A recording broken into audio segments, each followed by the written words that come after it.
My husband cheated. I gave him the sweetest revenge. My name is Emily. I believed love was forever. When I married Ryan, I thought my life was complete. He was kind, charming, and made me laugh. I trusted him more than anyone.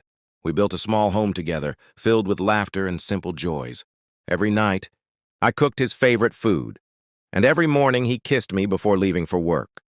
But one day, I started to notice little things that broke my heart slowly. Ryan used to answer my calls quickly, but now he ignored them.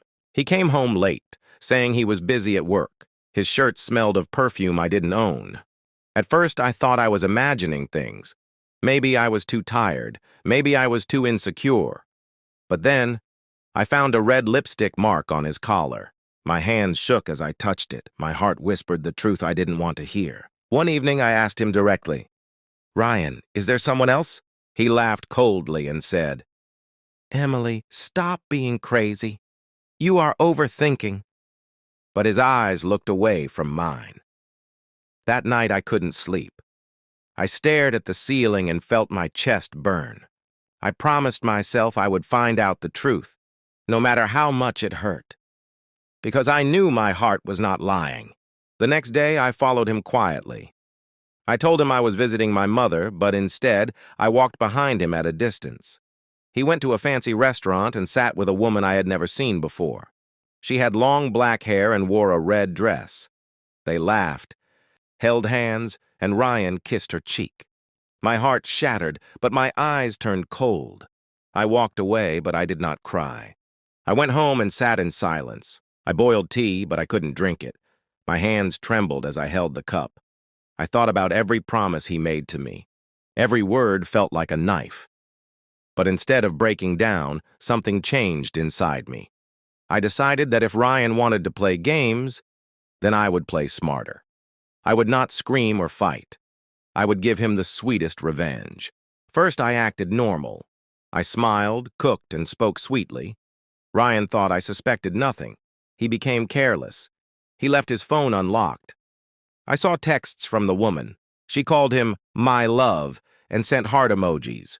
Instead of confronting him, I saved everything. Screenshots, pictures, and even his late-night calls.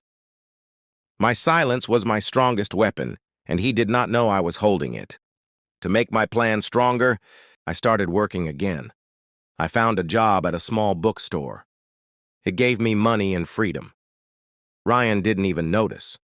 He thought I was still the same housewife waiting for him. But every coin I saved was for my future, for the day I would leave him standing alone. I learned to smile in front of him, but cry only when I was alone in bed. At the bookstore, I made friends. There was Sarah, who always told funny jokes, and Daniel, the owner's son, who was kind and helpful. They gave me strength. Sometimes, I shared small hints of my pain, and Sarah would say, "Emily, don't let anyone treat you like this. You are stronger." Her words felt like a warm hand on my broken heart. Slowly, I began to believe her. Weeks passed, and Ryan's lies grew bigger. One night, he said he was on a business trip, but Sarah and I saw him in the city with the same woman. They were holding hands, laughing under the streetlights. I took a photo. He didn't see me, but I saw everything. My tears dried that night. My anger turned into quiet strength. Revenge was not far away. I decided to surprise him with his own lies. I planned a small dinner at home. I invited Ryan, his parents, and secretly, the woman he was cheating with. Through a fake number, I messaged her, pretending to be Ryan, and invited her too. That evening, I cooked his favorite dishes. The table looked perfect. Candles lit the room. My heart beat fast, but I was ready for the storm. When Ryan came home, he smiled seeing the dinner. But when the doorbell rang, his smile froze.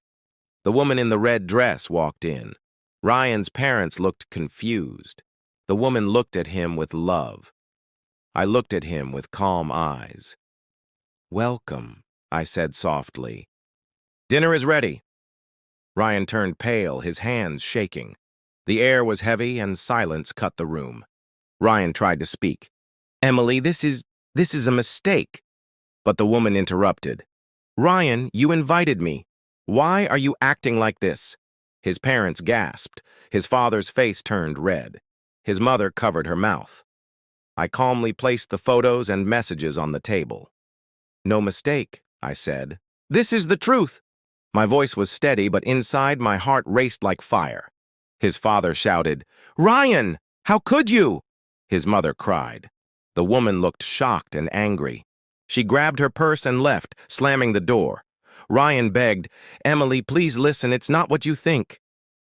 But everyone knew the truth. I stood up slowly and said, "You betrayed me, but you gave me strength. I will not stay with you another day." My voice shook, but I didn't cry. I left the table and went to my room. I had already packed my bag.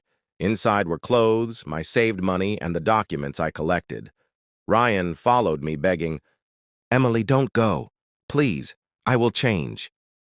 But I looked at him with the same cold eyes he once used on me. "No, Ryan, you already chose someone else. Now I choose myself." And I walked out of the door. I moved to a small apartment near the bookstore. It was not big, but it was mine. For the first time, I felt free. Sarah helped me decorate it. We laughed as we painted the walls white and placed flowers by the window. Each day, I grew stronger. Each night, I slept peacefully, without waiting for footsteps that never came. My life was simple, but my heart was healing. One morning, Ryan came to see me. He stood at my door looking tired and broken. "Emily, I made a mistake. Please come back." I looked at him for a long moment. The old me would have melted. But now I remembered the perfume, the lies, the nights alone. "Ryan," I said, "your mistake was not loving someone else. It was losing me forever." And I closed the door. After that, he tried many times to call me, but I never answered. My silence was my sweetest revenge. I didn't need to shout or fight. I didn't need to hurt him. The fact that I was free, happy, and stronger was enough to break him. He lost me, and I didn't lose myself. That was the biggest punishment he could ever get. Months passed. My bookstore job became a full-time career. Daniel taught me new skills, and soon I was helping run the shop. Customers liked my smile. Children loved when I read them stories. My life had meaning again. Sometimes when I walked home with a bag of fresh bread and flowers, I whispered to myself, "I survived. I am alive." And that was the greatest gift. One evening, Sarah and I sat by the river. She asked, "Emily, do you ever miss him?" I looked at the sunset and said, "No, I don't miss him. I miss the woman I was before he hurt me. But now I have found her again." Sarah smiled and hugged me. The water shimmered like gold, and I felt light for the first time in years. This is my story. My husband cheated, but I gave him the sweetest revenge. Not by destroying him, but by building myself again. I learned that revenge does not always mean hurting someone back. Sometimes, the sweetest revenge is living a happy life without the person who betrayed you. And every day, as I wake up in my little home, I know I won.